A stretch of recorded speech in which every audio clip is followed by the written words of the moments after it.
What if All Might didn't get injured in his fight with All for One? What if during the fight that left All for One presumably dead didn't end with All Might severely crippled? What would change?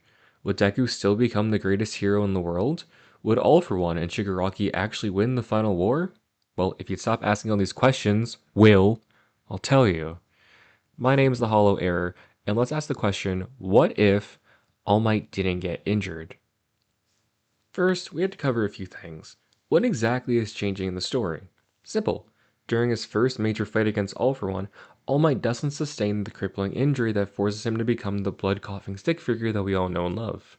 Without this injury, All Might wouldn't be limited in his muscle form. In fact, he'd remain looking like Dwayne The Rock Johnson for the entire show. The only reason he can't stay like that in the show is because the surgery he undergoes for his injury leaves his body withering away. This also means that All Might would remain much stronger. Obviously, All Might is weaker than in his prime, and that's simply what age does to a person. But without being so limited and being in much better shape, it's likely that All Might would be even stronger in this version of the story. But how much stronger? Well, in order to figure that out, we have to do math. Dun dun dun. I know, but stay with me, this won't take long. We know from his fight with the Nomu that All Might is exactly 60 times weaker than in his prime. He states that in his prime, he could have blown the Nomu away with just 5 punches, but instead it took him over 300. We also know that around this point, All Might could only hold his muscle form for about 3 hours. So, if he's 60 times weaker and can only stay in his muscle form for 3 hours, then it should stand to reason that this scales. With 24 hours in a day, All Might can now hold his form for 8 times longer than normal. So 8 times the times, 60 times the power. So if his time gets times by 8 times, since he can hold his form for the whole day, then we can reduce the factor of 60 times by 8 times. Now, I'm no mathematician, but I'm pretty sure that equals... Hey Google, what's 60 divided by 8? 60 divided by 8 equals 7.5. It's about 7.5. So All Might is 7.5 times stronger than we see him in the beginning of the show, and seeing how strong he was before retiring, I'd be scared for the villains. So now that we've established how much stronger All Might should be, let's rework the story from the beginning. Or the middle? Flashbacks are confusing, man. After All Might's fight and his surgery, his partner at the time, Sir Night-Eye, looked into All Might's future and saw that he would one day die while doing hero work and urged him to stop. All Might disagreed, and the two broke up. Uh, as in they went their separate ways, not they weren't dating. Unless. Yaoi fanfiction aside, if All Might doesn't get injured, Night-Eye doesn't decide to look into his future, they don't have the argument that ends their partnership, and they stay working together. Of course, this raises the question, who inherits One For All? All Might may be much stronger and have all the time in the day to do hero work, but he'd still find it important to start training an inheritor to eventually retire and give the people a new symbol of peace. Sir Night-Eye suggests to All Might to let Lemillion, Night-Eye's intern, inherit the power. Because they are still working together, I think All Might would consider it, but still go to UA High to scout for a successor, in case he finds someone more fitting. Lemillion would be an incredible successor, but there wouldn't be any harm in seeing what other options he may have. Now, this raises several problems for our broccoli boy, Deku. The events leading to him inheriting One For All were largely reliant on All Might's inability to retain his hero form. So if All Might doesn't have to worry about playing Stink Bug Simulator, then how does this change things? Well, I actually think that Deku would still become the hero we all know him as. Think about this. After All Might talks to Deku on the rooftop, he walked down the stairs and saw the explosions from Bakugo being attacked by the sludge villain. But if he doesn't have to take the stairs, then he would likely leap off the building in the same direction he was going, which is away from where he dropped the villain. So by the time he takes off towards the police station, he wouldn't be able to see the explosion several blocks away. This would give Deku enough time to walk home and see Bakugo, try to save him, and convince All Might that he is worthy of One For All. With the help of Night-Eye, Deku would train and become the next user of One For All. I think the only major change after this would be that after Deku and Bakugo have their training fight, All Might would actually be able to talk to Bakugo. In the original, All Might wanted to talk to him because he saw that Bakugo was taking the loss pretty hard, but he couldn't stay because his time was running out.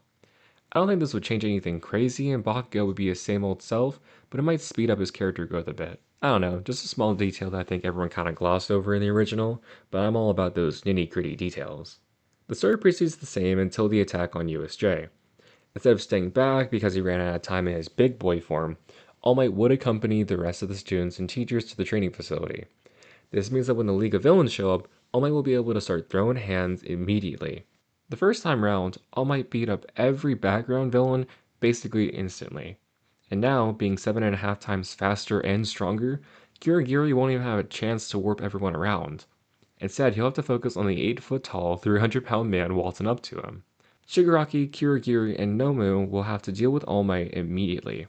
All Might and the Nomu were already on the same level of power, so All Might being significantly faster and stronger this time, the Nomu will be swiftly sent to join Elon Musk on the moon. At this point, Kirigiri and Shigaraki would have to run away, lest they be sent straight to jail. This would be a terrible loss for the League, as they gave away the element of surprise, told the school they had someone on the inside, did literally zero harm to anyone, and lost their strongest Nomu. I don't think the Nomu would be built stronger to match All Might's new strength, since if it could have been stronger, they would have made it stronger to guarantee All Might's death in the original. With All Might there, Aizawa, 13, any of the students wouldn't have any issues whatsoever. Everyone would be safe. The school really wouldn't have to set off their alarms too much. Still enough, of course, because someone did break into their facility and somehow knew about it, but the public wouldn't be all over it because, well, nothing even happened. No one was hurt. It wasn't even really an event. Shigaraki showed up, got beat up for like 2 seconds, and dipped. With no casualties, the school rests assured that the League was simply an amateur group of villains with no real presence, so they wouldn't give it much thought. Of course, the thoughts of an imposter didn't really go anywhere in the original story, so. Not much changes for a little bit in the story either. The sports festival proceeds, Deku still interns with Gran Torino, as All Might probably wants Deku to learn the basics as Gran Torino taught him when he was starting out. It's very likely that when the Nomus attack, All Might would show up and help mitigate the damage.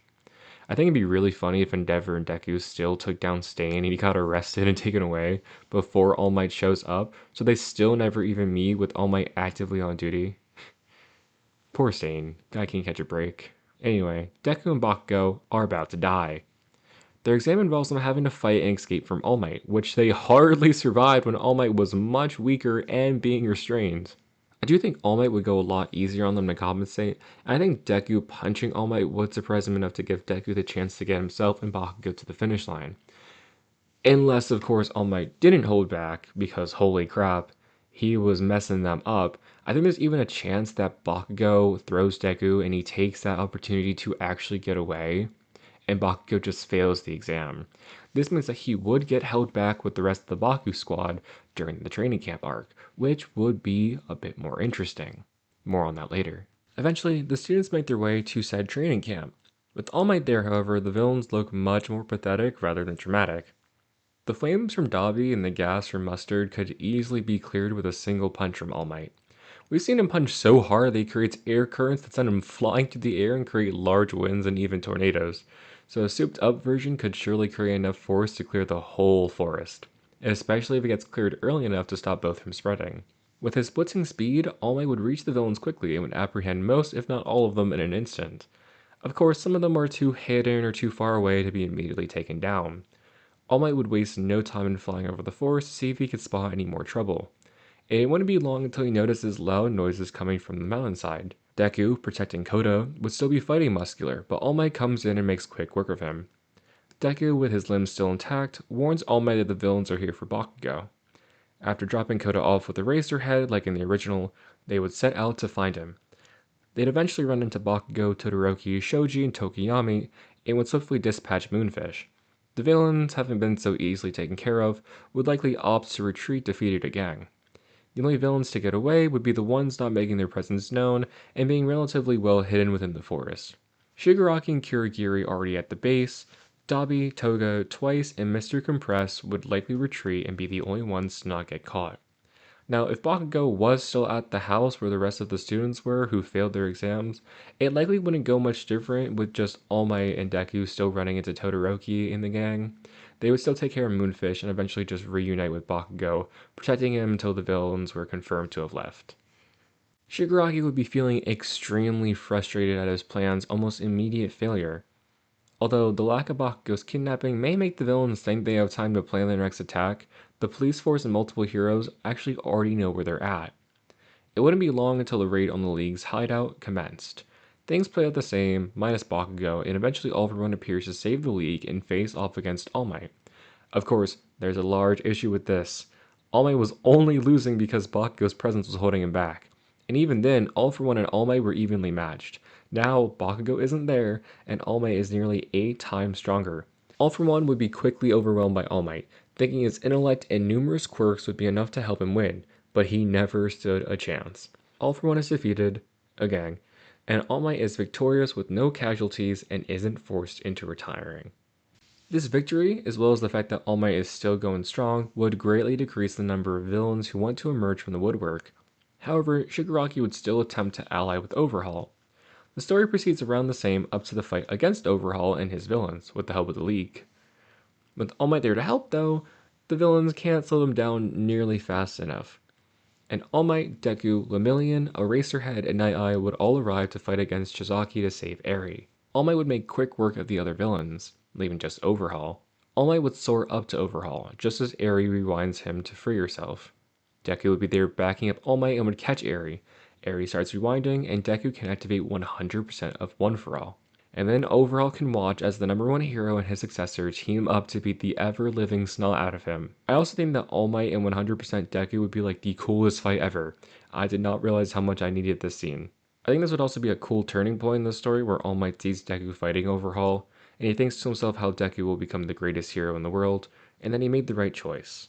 Overhaul is defeated with no difficulty, Lemillion keeps his quirk, and Sir Night Eye survives. With All Might still active and so strong, I actually don't think the League could risk attacking the prison truck to attack Overhaul and steal his quirk erasing drugs. In his arms. The next most important thing to cover would be the arrest of Kirigiri. Gran Torino and the police track Kirigiri down and arrest him when he tries to make contact with Gigantomachia, but with him being so big, they let him escape. But if All Might's there, then I think that he's more than capable of handling the big brute.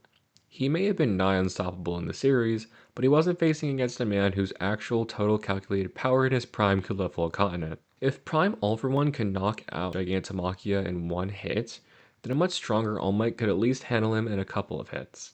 With the large building-sized mole rat arrested, Shigaraki wouldn't have a good way to prove to Dr. Garaki that he was ready for All For One. All For One may decide to speed up his plans to prep Shigaraki, but the best he can do for their next confrontation is try and convince the Doctor. However, the Doctor that is responsible for helping All For One and subsequently the League only helps Shigaraki because he sees that he's grown and only helps him after he makes Gigantomachia listen to him. But most of Shigaraki's growth relies on moments that haven't even gotten the chance to happen. And with so many failures and essentially nothing accomplished, I don't think Shigaraki's man-child personality would be able to grow from these pure failures and wouldn't undergo the necessary growth that he'd need. And without Gigantomachia, it's unlikely the Doctor will help them. Of course, the Doctor may still help Shigaraki regardless, out of pure respect for All For One, and seeing how serious Shigaraki is about his dreams. With the high-end Nomus and support from the Doctor still available, the story continues up until the heroes attack the now Paranormal Liberation Army and the League. Without Gigantomachia, the heroes have a much greater advantage this time. All Might helps deal with the high-end Nomus and reaches Shigaraki and breaks his test tube. Thanks to All Might's power, there shouldn't be a single casualty in the raid. Until Shigaraki literally brings himself from the dead through sheer hatred alone. His decay starts destroying the entire building, but All Might is more than capable of carrying everyone out of the lab and getting to safety.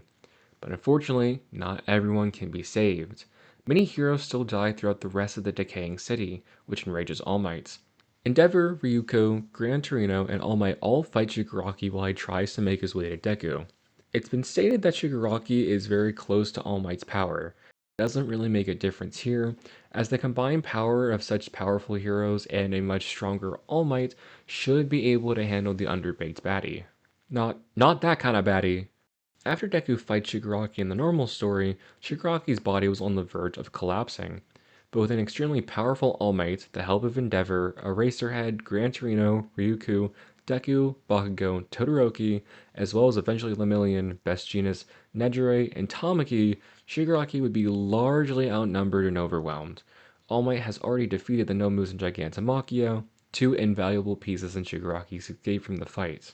The rest of the league also doesn't have a good way to reach Shigaraki without Gigantomachia. All for One can't help from his prison cell, the doctor's been arrested, and Shigaraki nearly lost the first time, and he only got away thanks to the Nomu and All for One taking over. But All for One controlling Shigaraki can't possibly stand up to the overwhelming might of one hero and the teamwork of the strongest people in Japan. Eventually, it would come to a point where a single, well-placed United States of Smash from both All Might and Deku would finally end the fight. Shigaraki would be defeated. If his body doesn't completely shut down, he'd be quickly arrested and sent to a maximum security prison with no hope of escaping. The villains would all be arrested, stragglers being gathered not long after. Gigantomachia, All for One, and Shigaraki wouldn't be able to cause the mass destruction that they do in the original, because All for One can't escape from prison with Shigaraki's help. The final war never happens, Deku keeps One for All, and thousands, if not millions, are saved. The reign of the symbol of terror is over. What do you guys think? Do you think the story would play out the same? Was there something that I missed that would change the entire outcome of the story? Let me know down in the comments. I hope you guys liked this. I've been playing this video for quite a minute now, and I thought it'd be a really cool idea to tackle such an interesting question, especially that the whole series of My Hero is over now, and we're slowly shifting over to My Hero Academia Vigilantes. So, if you guys enjoyed, please remember to leave a like, subscribe, comment down below, share with your friends, and hype the video if you're on your phone. Thank you so much for watching. I've been the Hollow Error, and I'll see you next time.